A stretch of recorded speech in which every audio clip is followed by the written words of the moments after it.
Hello everyone, welcome back to Sentinel's talk show, where every fortnight we bring the sharpest mindset at the forefront of technology and cybersecurity to help you to learn with.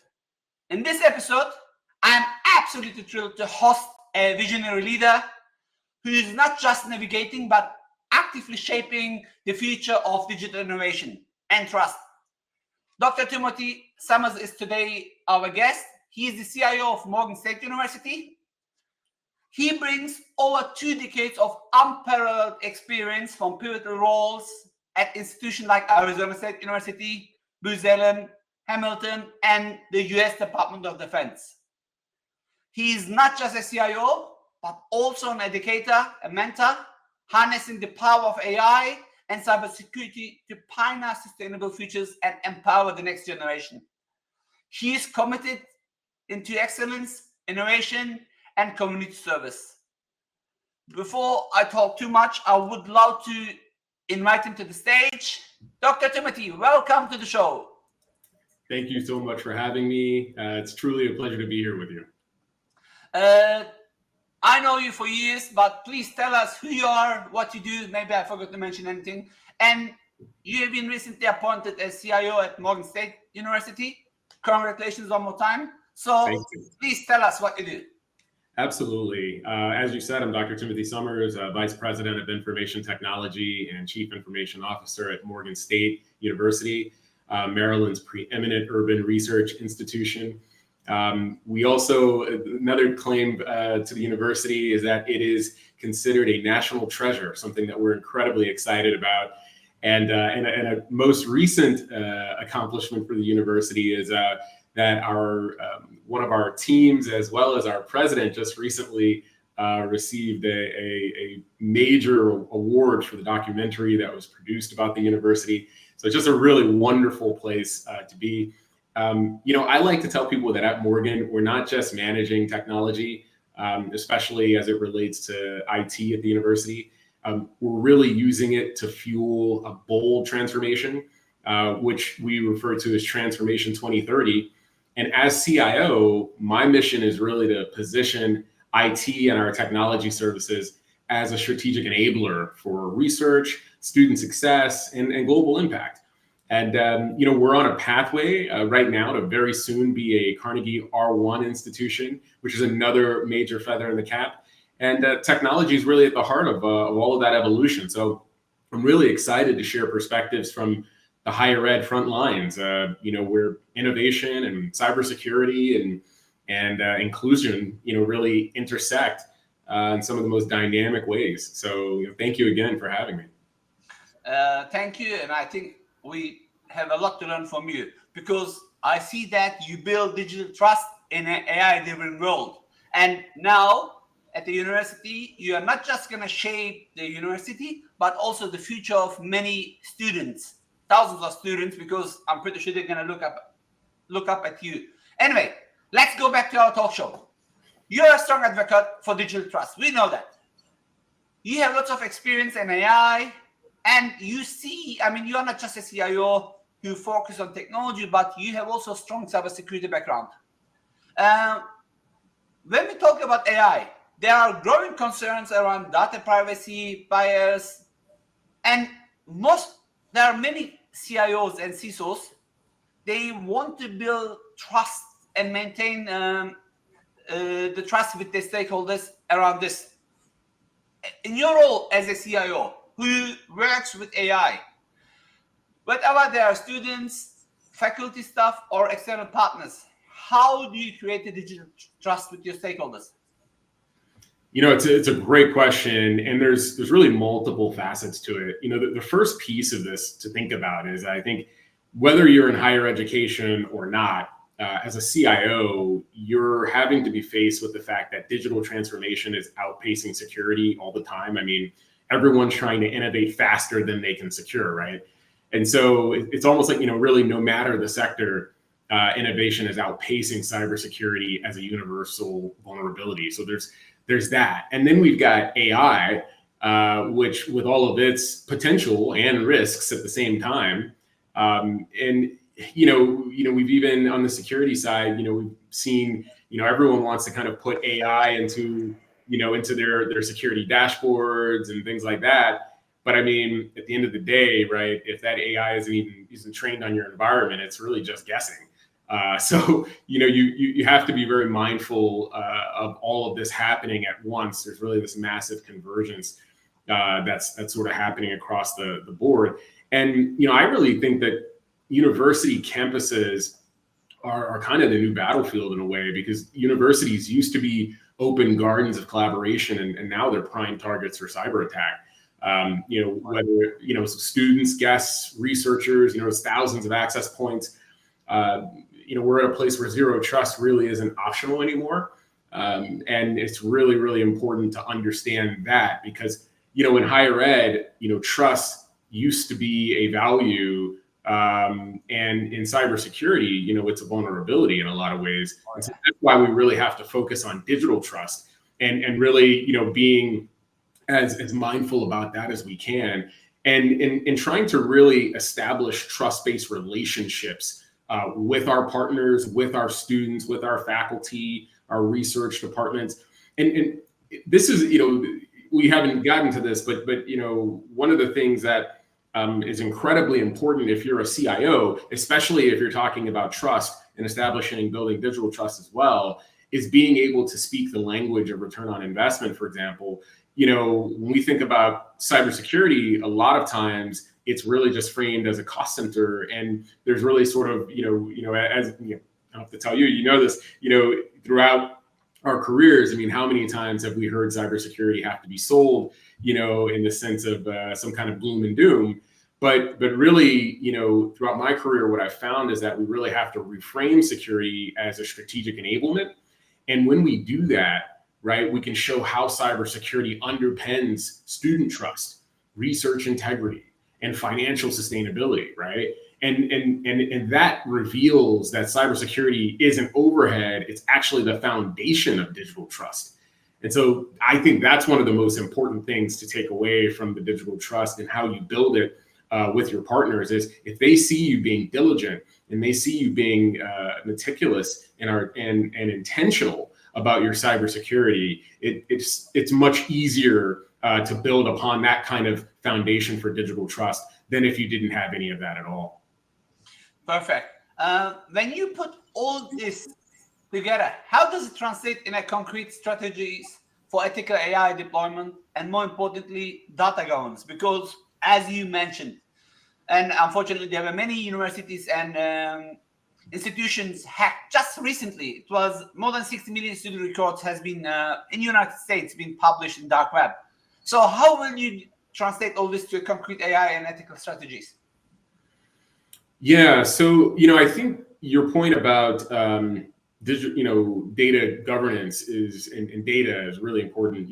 This is something that, like I said, universities, one of the things that make them pretty unique environments is that there's always this constant tension of culture of openness versus the need for control.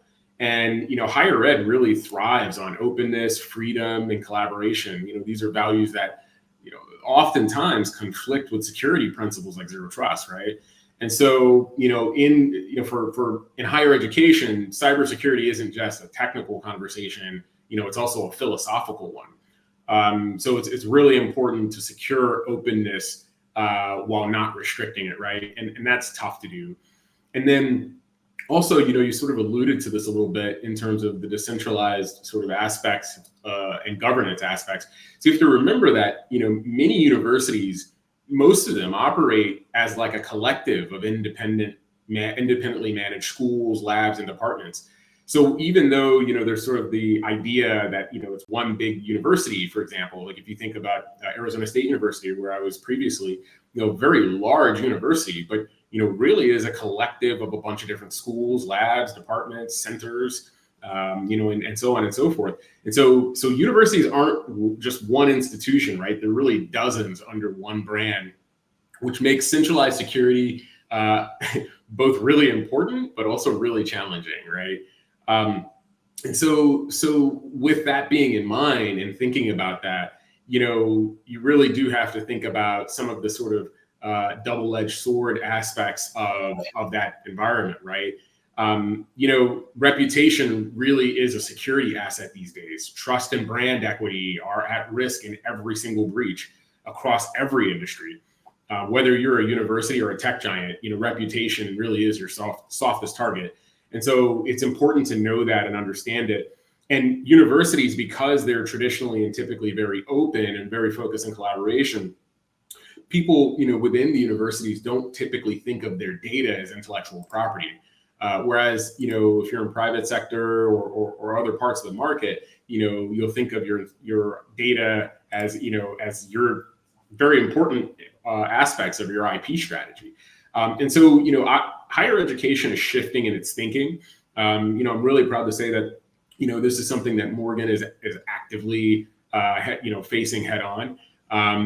As we work on our AI, strategic innovation agenda, and how we're thinking about that, we're really focusing on, things like sovereign AI. We have on campus our center, for equitable artificial intelligence and machine learning systems, giving a little shout out to my colleagues over there. But we're working together on our AI strategic innovation agenda, and in that we're really focusing on ensuring that, like I said earlier, you can just plug an AI into your environment, but if it's not trained on your environment, it's just guessing, right? So generic AI doesn't really understand the organizational quirks.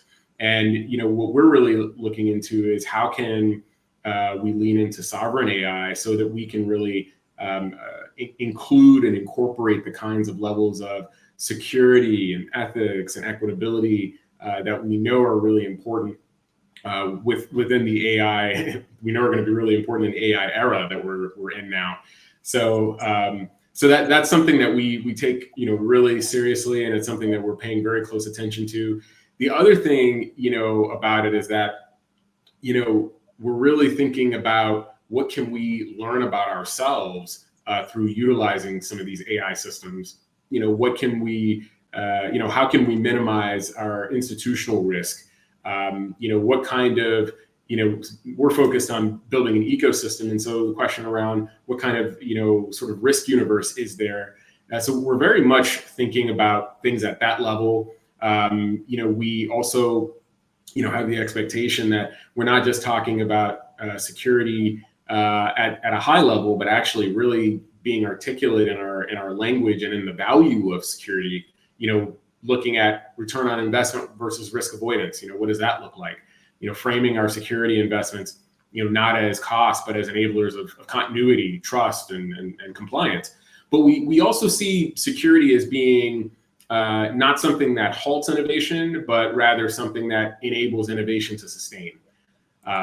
So yeah, that's really sort of the way we're looking at it, the way that the kinds of questions we're asking ourselves around AI as we even put our strategy together.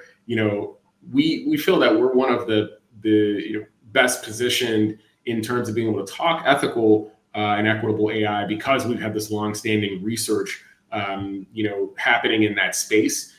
But in addition, because our unique background and how long we've been around, the university's been around over 100 plus years, and we have this unique background of contributing thought leadership in that space. And so this is just a continuation of things that I think are meant to happen at a university like Morgan State University. But in addition, we just really take it very seriously. Everyone that we engage with on the topic of AI, the question of is this responsible? What should we be considering if we're going to implement this? What levels of the institution should we be implementing this? And and then even most importantly is the student success component of this, right? It's like Jensen Huang said most recently, you're not going to lose your job to AI, you're going to lose your job to someone who knows how to use AI. Exactly. And so, right, we're trying to make sure that our students leave the university knowing how to use AI and being thought leaders in how to use it responsibly. Perfect. I mean, with putting all this together, I know you are also an entrepreneur. You are not just a traditional IT operator or leader, putting your entrepreneurial skill set into this. Like, I know you're part of Vitaz AI, and can you please suggest CIOs and CTOs they actively foster an entrepreneurial mindset within their organizations? How can they leverage a technology to enable new ventures, research, and economic development, even within established institutions like universities? I mean, university is just for you an example, but I'm a CISO in a, let's say, cybersecurity company. Someone is a CIO at a manufacturer. How can they learn from your entrepreneurial skill set to be part of the future? Yeah, no, this is a great question. There's a couple of things. I have always had this really sort of dual path of being in cybersecurity and also being an entrepreneur, and just really being innovative and wanting to create new solutions where previous ones didn't exist. And there's something really beautiful about that intersection. But at the same time, most organizations really struggle to see us in sort of being multifaceted, right? Like, it's very we want our IT analyst to be an IT analyst. But I've been really blessed in my career to be able to exercise my entrepreneurial chops, whether as an intrapreneur within an organization or an entrepreneur outside of. And I would say that when I went to Arizona State University, it was probably prior to that, I was at University of Maryland, College Park, and I was in a role where I was Director of Innovation and Entrepreneurship, and within the College of Information Studies, and getting to really interesting informational and data. Really, we sat at the intersection of information, data, and society, and doing really cool innovation stuff there. But it was very traditional, very research focused, and as also an academic, right? Having done my research on hackers and how they think, and spending that time really focused on a bit of research. It's very traditional in that respect. When I got to Arizona State University, both wonderful institutions, just completely different approaches. And when I arrived at ASU, President Michael Crow just has a very entrepreneurial way of thinking about the university and its role in the community. And ASU prides itself on the university charter, which is all about priding itself on whom it includes as opposed to whom it excludes, which is a really powerful model when you think about it, because most universities pride themselves on their exclusivity, right? If you're Harvard or Yale or Stanford, you generally pride yourself on the low acceptance rate. And so here's a university priding itself on a high acceptance rate, right? Completely flipping the model. And I remember when I first arrived, maybe it must have been maybe a few months in, and I'd been hearing all these things about the university, and there was a part of the university that really focused on some of the commercial aspects and online learning and things like that. But I was just curious how is this university going to be able to innovate, as quickly as I've heard. And I remember being in a university team meeting, and the president saying, I want the university to be able to accommodate 2 million more students. And, everyone's, face around the room just kind of dropped, like, oh, that's a lot. And it's already a massive university. And so I remember going back to my desk and kind of thinking about this big problem, because identity and access management was in my wheelhouse at the university. And so, sat down, came up with some ideas, and worked with my team to kind of flesh them out a little bit, and then presented it to the CIO and then to the president. And what was really fascinating to me is that the president got it right away. And, it was almost like immediately like, hey, well, what resources do you need to do this? Do you actually have a plan? What does that look like? And just asking all the right questions. And this was a time where the entrepreneurial skills of being able to articulate a vision and lay out an execution plan was incredibly important, because so many times as researchers or in most sort of professions, maybe you've got a vision, but to actually have to execute on that vision is there's usually two different skill sets altogether. So I would say, one of the really important skill sets is being able to have a vision, articulate that vision, and then articulate an execution plan for how to make that vision come to reality.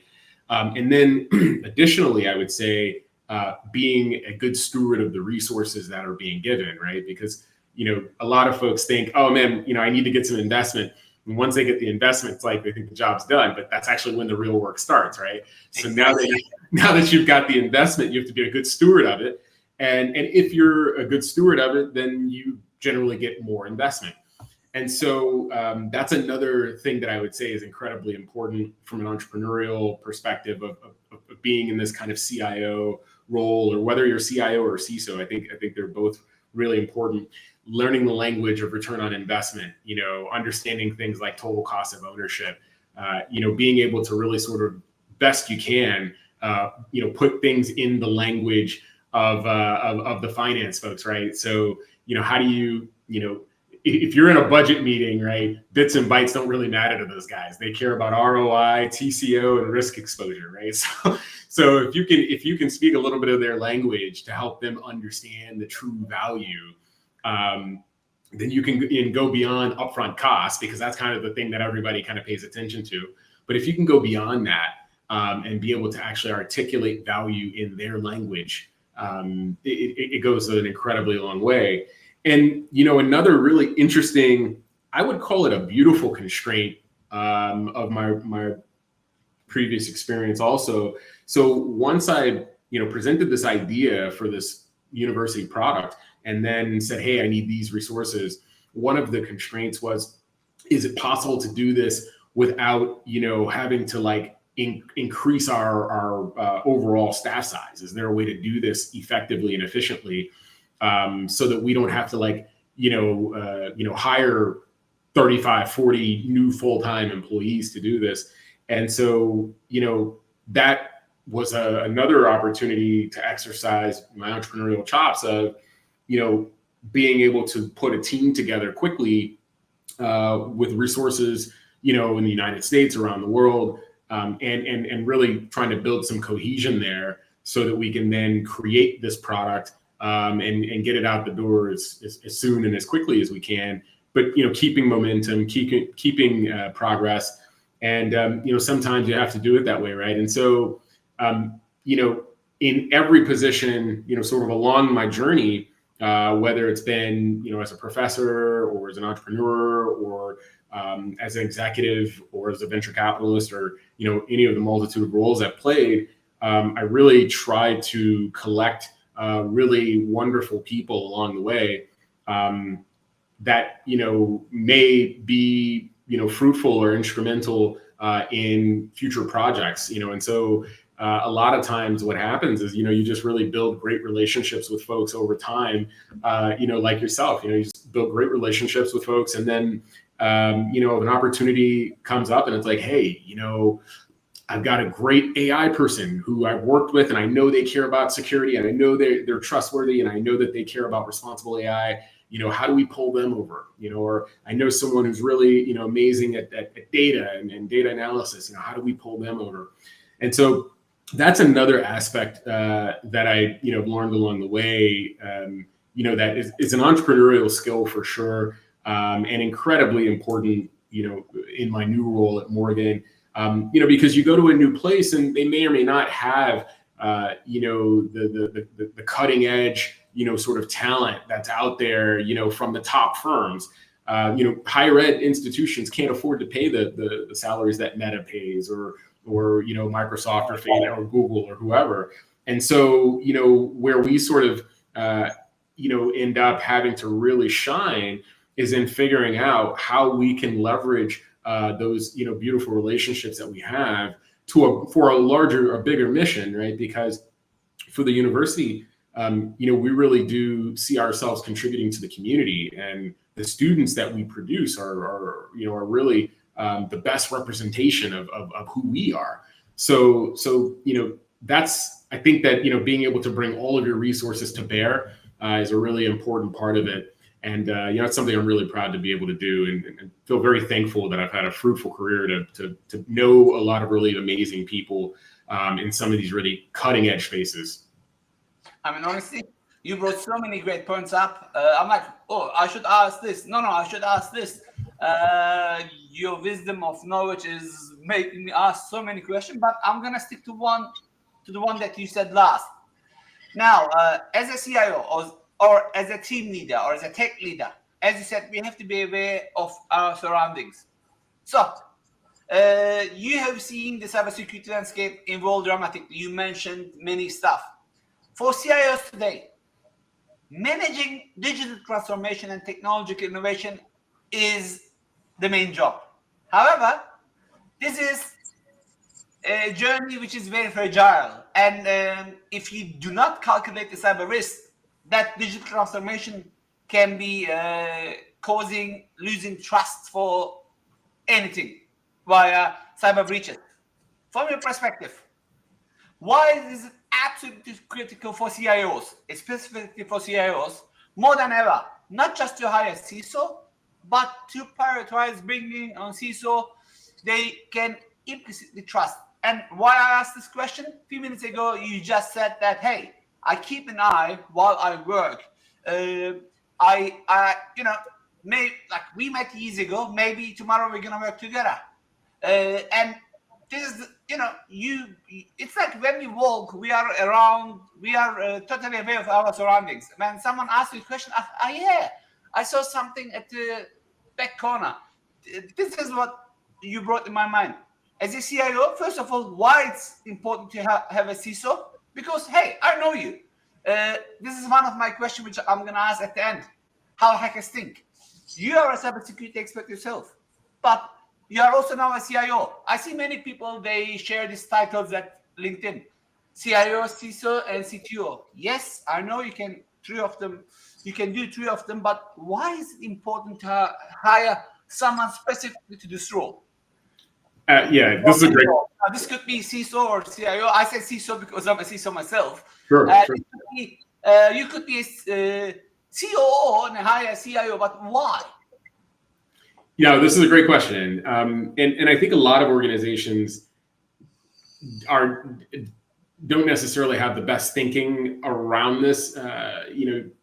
So sure, you may have someone who's could do all of those roles, right? But with security, it's such an important role that as a CIO, you really do want someone dedicated to it.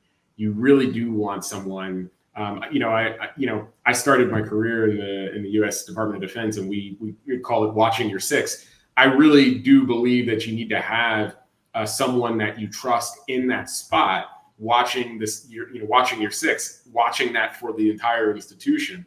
Not because you cannot do it, but because it's important, and as a leader, it's important to delegate to your duties as well, right? Absolutely. And yeah, and of course, the delegation of duties is really important. But even so cybersecurity it's a board level issue now, right? And so many executives still don't speak the language of cyber risk and really don't know how to communicate at those levels. But man, it's really important, and CIOs and CISOs really have to bridge that gap. To drive innovation and meaningful action and all of the above. If the leadership doesn't understand the risk, then they can't, lead through the crisis. And so you have to have really strong people in the cybersecurity space who are thinking that way, who are thinking nothing but cybersecurity 100% of the time. So even more so than just the necessity of delegating. Is really just, there's so much complexity in that space. Things are changing all the time. Like I said earlier, every institution, every organization wants to do digital transformation. And digital transformation is happening and progressing way faster than security because people are wanting to, put the latest and greatest stuff in their institutions way faster than they want to talk about, pulling it back. And so there's this general perception all the time that security is pulling it back. But, like I said earlier, the way that I think about it is that security helps you sustain that momentum, right? Right. And so if you don't have that sustainability, then, it's really, you're talking about, potentially wasting not only time, but lots of resources and capital. Then why bring someone that you can trust? Oh, man. Well, look, again, it's such an important space. You've got everything to worry about. Like, just think about the things that are top of mind for a CIO, I would say, and by extension to the CISO, ransomware, right? You're talking reputation crisis. That's huge, right? We're talking about risk of shadow IT. So at universities, shadow IT is something that we have all the time. Oh, yeah. You may find under someone's desk a Bitcoin miner or something, or insert here some kind of rogue software or system that's bypassed governance and is basically being unmonitored. So you're talking about your shadow IT alone casts a large shadow over, institutional risk. And then, we're not even talking about the fact that, so a lot of people like to think about cybersecurity as being expensive, but I always say it's not as expensive as complacency. Right? So, and then AI, we're all running toward AI like it's going to go away. And, it's here to stay. Every CEO at every major company has told us that. Every university is leaning into it. I know before I left ASU is leaning heavily into it. All of the major thought leadership places are doing that. And so, but, as every smart system is also a smart target. What about and then we also have the talent deficit, right? So that's real. You can buy the best tools in the world, but without skilled people to operate them, they're useless. And so, in higher ed, we face, very unique challenges in terms of retaining talent and really trying to make sure that everything is secure and locked down as much as it needs to be, like I said, without halting progress. And so, it's important for you to have a CISO that you trust, who can be thinking about and looking at those things, for you at every turn, that can be helping you develop the talent that you need, because, people secure systems, not software. What about cloud sprawl?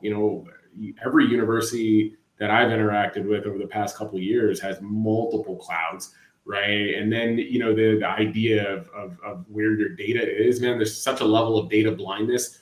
If you go into a university, sure, we've moved to the cloud, but often we don't have full visibility. And then the question about, who owns the data? Who accesses it? Where does it live? Oh, man. And without answers to that, compliance and security suffer completely. So, I always, like to think that, if you put anything in the cloud, the biggest risk is assuming, that, you have to really assume that someone else is watching, so there's all of that mixed in. My old, the president I used to work for, my previous institution, used to always say that culture eats strategy for breakfast every day of the week. And with security, you need to develop a culture of security, right? And like we said earlier, zero trust, for example, there's philosophical differences, in terms of how a higher ed institution traditionally works. And so, academia values openness, cybersecurity values skepticism, zero trust frameworks, clash with cultural expectations. And so it's really critical for our landscape today.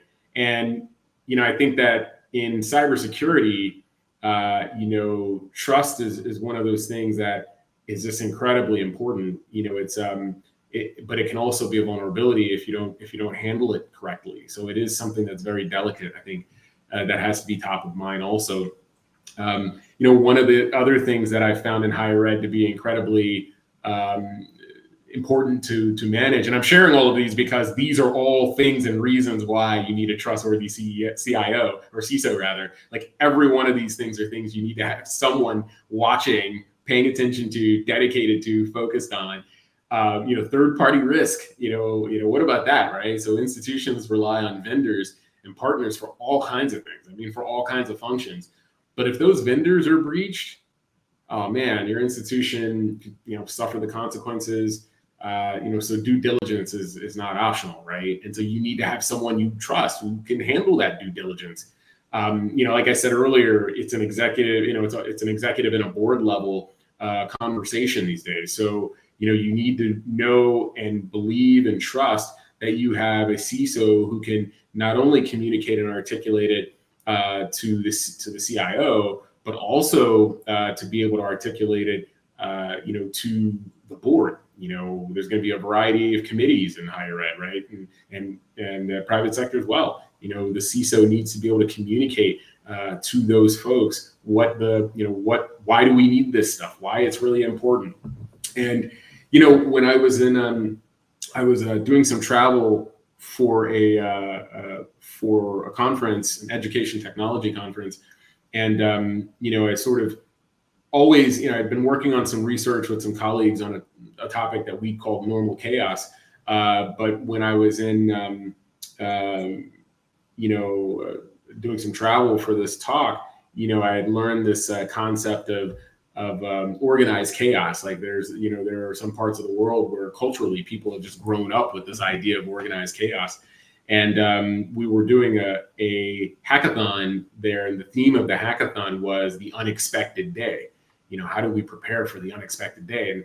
And my old boss at the DoD a long time ago used to say that you should assume breach, right? And so, so what I really encourage is, you really do have to have a readiness for the inevitable. Breaches are gonna happen; they will happen. The question is, how prepared are you to respond? A chaotic response causes more harm than the incident itself. And so preparedness is a strategic differentiator, right? And, if I learned anything from my partners in Europe, where I worked with them on crisis management, the first 24 hours define the next 24 months of your reputation. Exactly. So, right. And it counts, exactly. And so those are, I would say, those are like my top things for why it's really important to have a CISO that you trust, because any one of those things could cause a hole in the boat. I agree totally. Okay, so far we talked about being an innovator. We talked about balancing innovation with dynamic security environment. We talked extensively about building trust. But now I want to hear your thoughts about strategic focus for CIOs in the upcoming years. You, as someone has extensive career spanning in both public and private sectors, innovation and deep technology. If you could offer one or two key strategic focus area or pieces of advice to fellow CIOs, CISOs, what would they be for navigating the next 3 to 5 years? Yeah, I would say that innovation is really important. And, innovation is what excites us. New applications, cloud platforms, digital services, right? They promise speed, convenience, transformation. But here's what often gets overlooked is every time you deploy something new, you're increasing your attack surface. And I think, most of the time people think of cybersecurity as the roadblock, but I would say it's really more of the prerequisite. And, innovation without cybersecurity really is a bit of a time bomb. So you have to, like in the aviation space, you have to make security a part of the design and not the decoration. Or, back in the day, we used to say that it should be baked in and not caked on.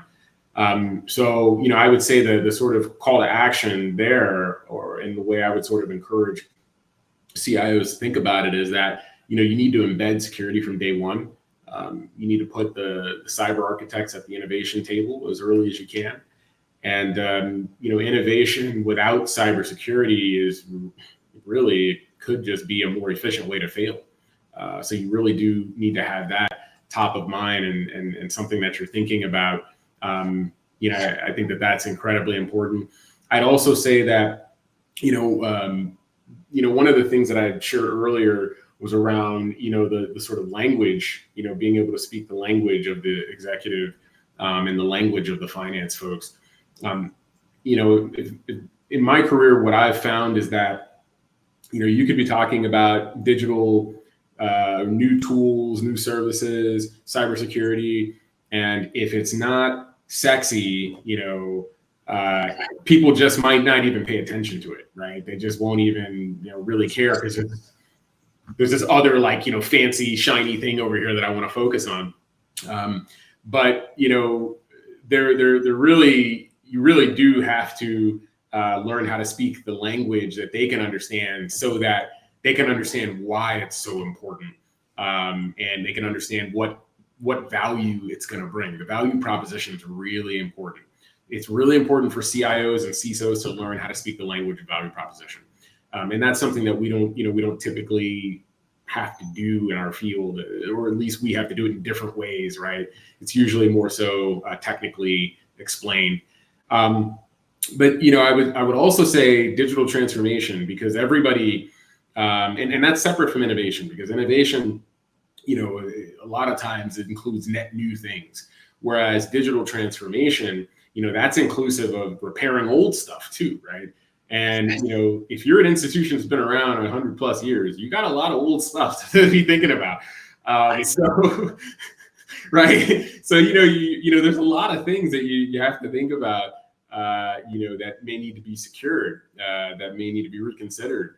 The other thing that's a really important part of it too is, for most organizations, there is some database somewhere that is like the system of record, or one of the most important systems in the whole place. If you're a new CISO or a new CIO, you better get in there and figure out what that database is as soon and as quickly as you can. But I'll give you a secret tip. It's likely that almost everybody complains about it. Oh yeah. So whatever system it is, people probably complain about it not giving them good enough reporting, or I tried to, everyone in my department needs access to it, and we end up not getting kicked out of the system, or whatever the case may be. That whatever that system is, so at universities, a lot of times it's their system of record, their ERP system, or in a lot of companies it may even be they may be using Salesforce for that kind of thing, their CRM system. Those kinds of systems, you better get in there and figure out what kind of upgrades, updates, any of that kind of stuff needs to happen in order to make the business go. Because man, if you're still stuck, back however many moons ago, you're probably not going to be able to move very quickly at all. And on the AI side, man, look, there's tons of interest in folks doing AI, but one of the most important parts of this is don't give your data away. Too many organizations are just giving their data away without knowing what they're doing. Exactly, without knowing what they're doing. There are three researchers. I'm drawing a blank on the title of their book right now, but there are 3 female researchers in the AI space. They wrote a brilliant book. I've got it around here somewhere. But there's a quote. I remember being in Silicon Valley in 2017, and driving on the highway, on the freeway, and there's tons of billboards talking about AI. And I remember thinking, I wonder if all these guys are actually doing AI. And so I read this book. Right, exactly. And so I read this book, and these researchers said that artificial intelligence is like sex in high school. Everybody says they're doing it. No one knows what they're doing, and everybody's lying. I love it. Funniest thing I ever heard. All right, we actually passed our time, but I cannot let you go without you telling us how hackers think. I know you can talk all day about it, but very shortly. For the ones that don't know, Dr. Tim runs with this short name, nickname, or whatever you want to call it, for years. He is known as, I have known him for years as How Hackers Think, and he has even contributed in some of my books, and we contributed together in some certifications. in the past, and probably we're going to work in many other new upcoming exciting projects in the future. But forget about us. Very shortly, because we are really way over time, how hack is Tim? Great question. So my research was on the cognitive psychology of hacking, the kinds of thought processes and mental models that go into really skilled hacking. I traveled the world meeting hackers all over the place, interviewing them, talking with them, observing them, learning from them. And, at the end of the day, and there's a whole lot that I can say here, but I'm just going to give you like something really, really quick. At the end of the day, there is a unique blending and intersection of creativity and curiosity that really, it's not even about ports and protocols as much as it is about just the uniqueness of the human mind and the way that it is able to use a computer as its digital canvas to create something new that never existed before, to sometimes even hack apart something that already existed to create something new. And it's society is quite confused on hackers in a lot of ways, right? If you looked up the traditional definition of hacker, a lot of times it's said that it was someone who didn't know how to do anything really well. And then on the exact opposite side, it's someone who's an absolute expert at being innovative and creative. And so I would say that the creative thinking that goes into hacking is something that can't be understated. But there's also a number of other phenomena happening at the same time. I'm actually writing a book on the topic now, and I hope to have you contribute some thought leadership there as well. And I think that there's just a massive amount of understanding that we need to have around what makes the human creative process unique, and actually the things that hackers do, the way that hackers think. I haven't seen an AI that's even close to touching it yet. Yet, at least. All right. Yep.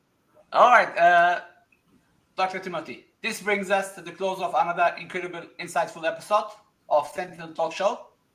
Dr. Summers, your expertise and vision on everything from navigating digital trust to digital innovation to trusted leadership in cybersecurity, I bet has given the listeners great insights, especially for any C-level in tech. A tremendous amount to consider.